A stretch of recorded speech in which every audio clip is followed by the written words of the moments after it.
Hey everyone and welcome back to another video. In this video, I'm going to show you how to add card details in the Airbnb app. Now this video is going to be particularly useful for individuals. Let's say that you want to go ahead and add your credit card or debit card details to the Airbnb app.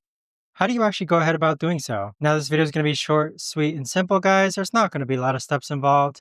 Now, in order to do this, what you're first going to do is log on to Airbnb. Next, click on Profile on the bottom right-hand corner. Afterwards, click on Account Settings, then click on Payments, then click on Payment Methods. So on this page here, you're going to click on Add Payment Method. Then you can either select your credit card or debit card or PayPal. So select credit or debit card, then click on Next. So at this point, it's going to ask you to enter your card number, expiration date, zip code, and CVV. Click on Done, and there you have it. But that right there, guys, is the best and easiest way that I know of to actually go ahead and add your card details onto the Airbnb app. If you guys know of a better, easier way to actually do this, let me know in the comments down below. I would love to know. Thanks so much for watching, everyone, and I'll see you guys all in the next video.